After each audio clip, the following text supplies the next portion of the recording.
मैं आज आपको प्रेस कॉन्फ्रेंस रखा है। एक वीडियो वायरल है जिसमें एक बच्ची को जो है 2 लोग या 4 लोग जो रैली से मार रहे हैं। बताया जा रहा है कि वहाँ पे जो है आतंक का माहौल, गुंडे जैसा माहौल यहाँ पर दिख रहा है। कुछ महिलाएं भी यहाँ पर मौजूद है जो उन पर भी जो है कुछ उनकी हाथापाई की हुई है। क्या कहना है ये? ये जनवरी एंडिंग में मैं एक पत्रकार हूँ, समाज सेवक हूँ। मुझे कॉल आया था कि यहाँ के जो लोकल लोग हैं उनको बहुत ज़्यादा दहशत में रखा गया है। जो यहाँ के कोई शॉपकीपर है वो भाई उनको बहुत ज़्यादा सता रहे हैं। तो यहाँ पे मैंने कुछ वीडियोज़ वगैरह बनाए थे लोगों के, और प्रशासन के सामने, शिवाजी नगर पुलिस स्टेशन के सामने उनको न्याय दिलाने की मांग की थी। लेकिन तभी के जो सीनियर पीआई थे उन्होंने इस मामले को गंभीरता से नहीं लिया। मैं कंटिन्यू 4 महीने से फॉलोअप ले रहा हूँ। यहाँ के लोगों को जैसे कि आते जाते गालियाँ देना, धमकाना, या कैमरे के पीछे जाके उनके बच्चों को, उनके औरतों को कुछ गंदे गंदे कमेंट करना, यह सब चीज़ें यहाँ पे जो 2 भाई है जिनका नाम अपन एफआईआर में डाले हैं, उनके ऊपर 10196 एफआईआर लॉन्च है। वो मामला ऐसे है कि एक नाबालिग बच्चा है जिसको उन्होंने यूपी से लेके आए और काम कराने के लिए अपने दुकान में रखे। सबसे पहली बात तो वो नाबालिग था, फिर भी वो बच्चा अपने पेट के लिए इधर काम कर रहा था। लेकिन वो लोग ने उसको कंटिन्यू मारना, धमकाना, पीटना, पगार नहीं देना, ये सब चीज़ें कंटिन्यू करते रहे। वो बच्चे को बर्दाश्त नहीं हुआ, उसने यहाँ पे एक शॉप है दूसरा, वहाँ पे काम पे लगा। लेकिन ये जो 4 है, कुछ गोलू, धवल, अशरफ, सईद, ये 4-5 लोग ने उसको ये शॉप से उठा के लेके आए, अपना जो गोदाम है उसमें ज़बरदस्ती बंद किए और कंटिन्यू बारी बारी कम से कम 4 से 5 दिन उसको मारे। उसको वो लोग को गुस्सा आया था कि अपने यहाँ से वो शॉप में काम छोड़ के दूसरे शॉप में चला गया, तो उसके लिए वो बच्चे को मारा पीटा। और वो बच्चे को ऐसे नॉर्मली मारा नहीं, वो बच्चे को पट्टे से, लकड़ी से और प्लस पॉइंट नंगा करके वो बच्चे को मारा। तो उसके बाद वो बच्चा 4 दिन किधर अपना स्टेटमेंट बयान नहीं कर पाया, किसी से हेल्प नहीं मांग पाया। लेकिन जब भी मौका मिला वो बच्चा यहाँ से भाग गया। और वो बच्चे को तभी भी धमकी दिया गया था कि ये जो शिवाजी नगर पुलिस स्टेशन है, देवनार है, गोंडी एरिया, वो मेरे पूरे जेब में है, तो मेरा कुछ बाल बाका नहीं कर पाएगा। तो वो बच्चा डर के माहौल में किसी से बोल नहीं पाया, वो भाग गया। जब भी यहाँ के लोगों ने अपने को कॉल किया, यही सेम 2 भाई अपने को तकलीफ़ दे रहे, तो अपन उनके दखल लेने के लिए यहाँ पे आए और वो वीडियो मिला, वो वीडियो चला। लेकिन वो जो 2 भाई है इतनी दहशत फैला चुके हैं कि उनके ऊपर पुलिस ने जो एफआईआर दाखिल है उसमें एकदम नॉर्मल कलम लगा है। जैसे कि एफआईआर मेरे हाथ में है, 115 में 2, 351 में 1, 352, 49, 127 में 2, 75, 79। इस मामले में अपन सीपी गृह मंत्रालय, योगेश कदम साहब, मुख्यमंत्री कार्यालय और जो अपने फंसालकर साहब थे उनके पास, और लॉ एंड ऑर्डर सत्यनारायण साहब से मांग किया कि ये एफआईआर में चेंजेस होना चाहिए और जो स्ट्रिक्ट से स्ट्रिक्ट कलम है वो आरोपियों के ऊपर लग के उनको जल्द से जल्द अरेस्ट होना चाहिए। तो ऐसे लोगों के कारण कहीं ना कहीं समाज में लोगों को तकलीफ होती है या फिर एक दिशा अलग दिखाई जाती है। तो क्या समाज में ऐसे लोगों को डर, ऐसे लोगों से समाज को डर है क्या? 100% है। आपको यहाँ पे जितने लोग दिख रहे उससे भी कई ज़्यादा लोग हैं जो उनकी दहशत की वजह से आगे नहीं आ रहे। अगर ये विजुअल से में, ये वीडियो में अगर वो दोनों ने देख लिया तो ये दोनों झूठा एफआईआर करने का धमकी देते, या तो किसी से मार दिलाने की कोशिश करते। ये सब डर से अपने बच्चों को लॉस नहीं होवे, अपनी वाइफ को तकलीफ़ नहीं होवे, अपने हस्बैंड को कुछ झूठे इल्ज़ाम में नहीं फंसाए, इसके लिए लोग दहशत से आगे नहीं आ रहे। ये मामला जो नाबालिग बच्चों को मारा गया नंगा करके, और ये मामला कब का है और एफआईआर कब हुई, कितने दिन बाद हुई? ये जून 2023 में वो बच्चे को इधर लाया गया है, उसका टिकट एंड ऑल सब अपने पास है। उसके बाद वो बच्चे ने बताया कि 4 महीना उसने इधर काम किया है। तो लगभग ये अक्टूबर 2023 का मामला है और तभी वो बच्चा नाबालिग था। लेकिन तभी एफआईआर दर्ज नहीं हुआ। बच्चे ने अपनी जान को बचाने की पहले सोचा और वो भाग गया। लेकिन जब ही इनका ये रहिवासियों का मामला सामने आया तो बच्चे ने अपने से कांटेक्ट किया और न्याय दिलाने के लिए मांग किया और वो बच्चे का जो स्टेटमेंट है वो अपने पास है। पुलिस प्रशासन से मतलब क्या क्या उम्मीद करते हो आप और उनसे मतलब क्या देखा गया कि किस तरीके की कार्रवाई हुई, क्या कार्रवाई जो एफआईआर हुई वो सही हुई है? मुझे बताने में थोड़ा सा ख़राब लग रहा है। इस मामले में मैं 4 से 5 दिन पहले Shivaji Nagar senior pi madam से मिला था, तो मैडम का जो जवाब था वो मुझे बहुत अजब लगा।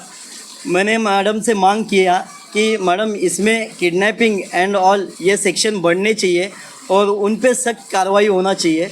तो मैडम ने मुझे रिप्लाई में बताया कि वो जो आरोपी है उनके हाथ बहुत पोछे हुए हैं। उन्होंने हमको बताया कि अगर आप हम पे कुछ एक्शन लेते हो या अरेस्ट का कुछ प्रोसेस करते हो तो हम पुलिस के ऊपर एक्शन लेंगे। तो मुझे बहुत सुन के ताजुब हुआ। एक क्रिमिनल को अगर पुलिस इतना डरेगी तो ये जो सीधे साधे लोग हैं वो कौन से दहशत में होंगे वो आप अंदाज़ा लगा सकते हो।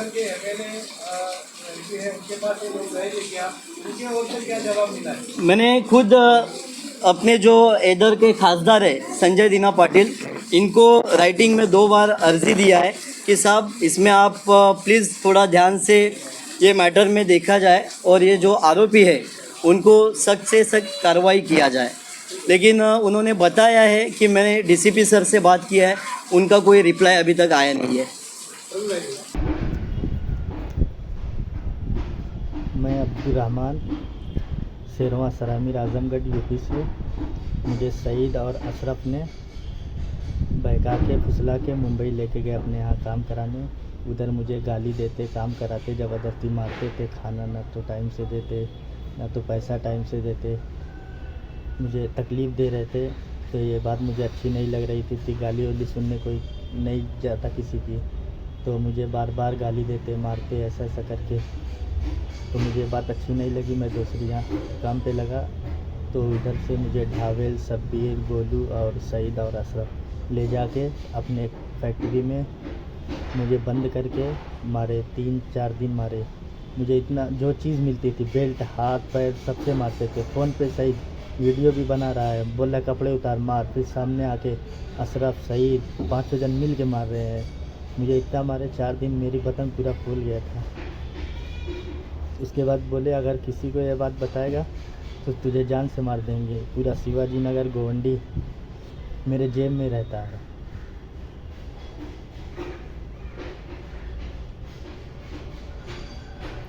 सर उनको अन्याय, मेरे साथ जो गलत किए उनको जल्द से जल्द सज़ा मिलनी चाहिए।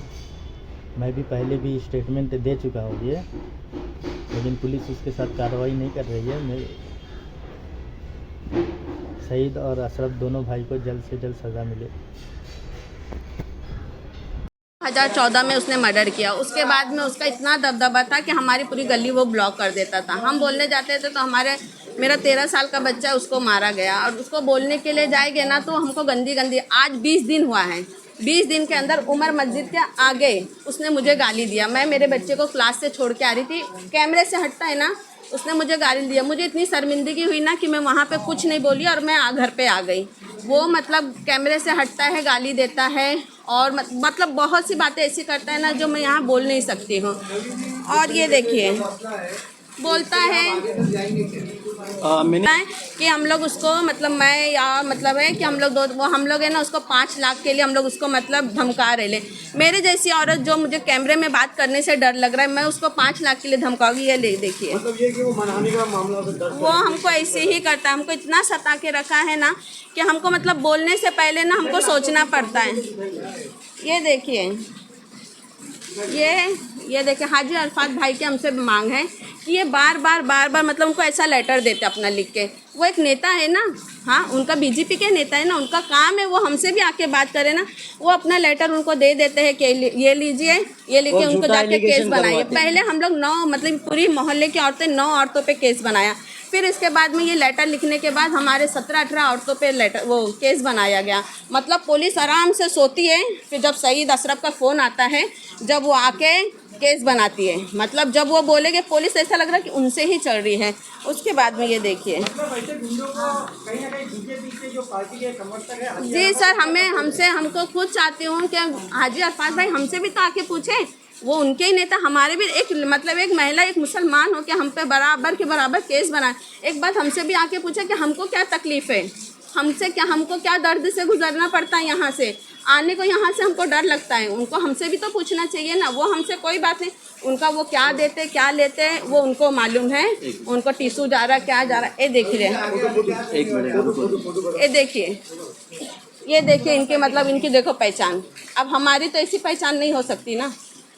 ये देखिए मतलब ये जो है पार्टी का दबाव रहता है। ये इनका मतलब बार बार इनके मतलब ये देखिए, ये देखिए और भाई बहुत सारे फ़ोटो हैं। ये देखिए इसने अपनी भाभी को खुद मारा था, जो उस पर भी एक्शन नहीं लिया गया। देखिए अपने भाभी को इतना मारा गया, अपने भाभी को कि आईसीयू में थी उसकी भाभी, उसकी सगी भाभी है सईद और अशरफ।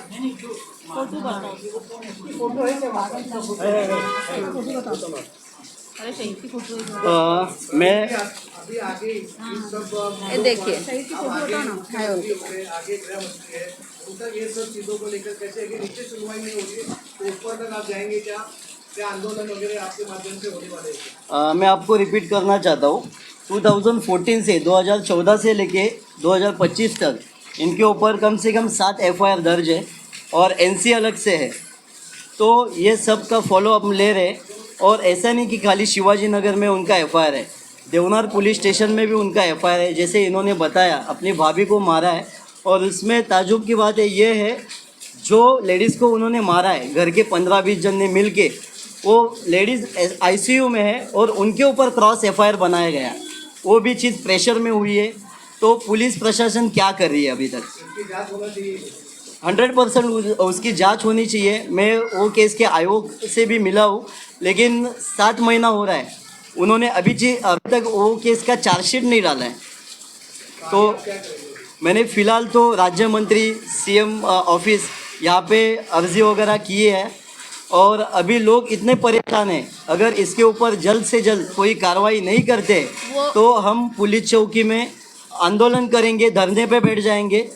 और दूसरी चीज़, सब ये डेलीगेशन एक बना के मैं CM साहब के ऑफिस में जाने वाला हूँ।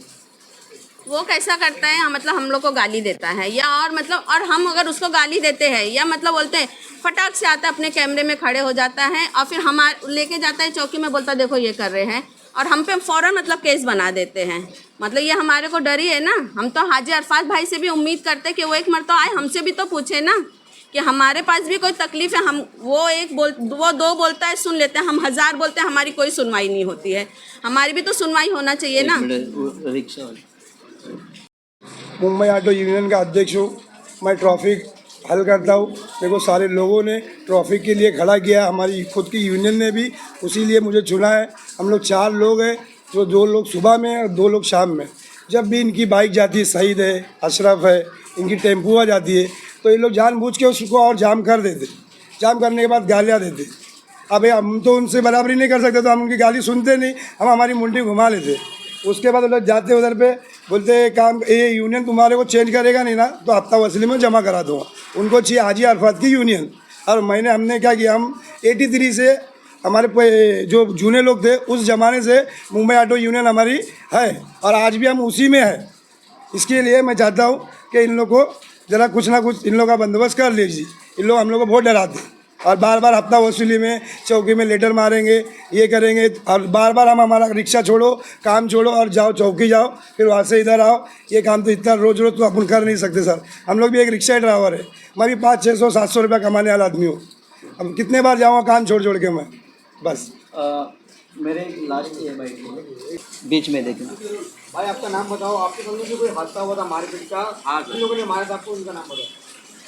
मैं पहले इन लोगों के पास काम करता था, तो मैं काम करते करते थोड़ा लेट गया था, तो मेरे को इन लोग पैर पे पैर रख दिए इसके भाई ने, दोनों भाई आके, एक भाई वीडियो बना रहा था और एक भाई मेरे को आके मारने लगा। मेरे को भी सेम प्रोसेस किया, नंगा करके मारे, पट्टे पट्टे से मारे थे।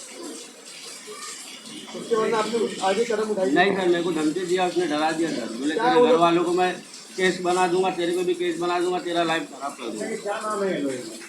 शहीद नाम है, एक का नाम अशरफ है। क्या काम है ये लोगों का? शैली का काम है। शैली का काम है। क्या पॉलिटिशियंस का या किसी का सपोर्ट है इनको? हाँ सर, इन लोग के साथ में पुलिस वाले भी आए थे। मुझे बोले क्या रे तू चोरी करा? मैंने बोला सर मैंने चोरी नहीं किया, गलत इल्ज़ाम लगाया गया है मेरे पे, मेरे को मारा गया है। तो बोले तूने चोरी किया, तेरे चोरी का इल्ज़ाम डाल के तेरे पे केस बना देंगे। कौन सी पार्टी से बिलोंग करते हैं? पार्टी या संस्था? मालूम सर मेरे को, मगर इन लोग का है भाई। महिलाओं की जानकारी? मैं रहती हूँ, मेरा नाम रज़िया बानो है। क्या हुआ? मेरे साथ वो मेरा पड़ोस में रहता है। मेरे बेटे ने गाड़ी खड़ी किया था सामने, वो लीगल नहीं था, लीगल में खड़ा उनका था। नाम बताओ। जानिसार अख्तर की गाड़ी खड़ी थी। सईद आया अपना गाड़ी लेके, उसकी कार छोटी थी, उसका जगह मिल गया था, लेकिन फिर भी वो ज़बरदस्ती हॉर्न बजाया तो गाड़ी उठा के फेंक दिया आगे। तो मेरा लड़का निकला, बोला कि ये गाड़ी आप ऐसा क्यों फेंके? बोला तू कौन है बे? तो कौन है? मादर बाप भान सबका गाली चालू कर दिया उसने। सईद दड़ियल जो दाढ़ी रखा हज करके आया है, वो उसने ऐसा काम किया। और उसको बोल रहे कि लीगल है, तू बोल सकता था ना मुँह से। उससे बहस हो रही थी, वो भी गाली बक रहा था, वो भी गाली बक रहा। लेकिन सईद सबसे ज़्यादा गाली बकता है।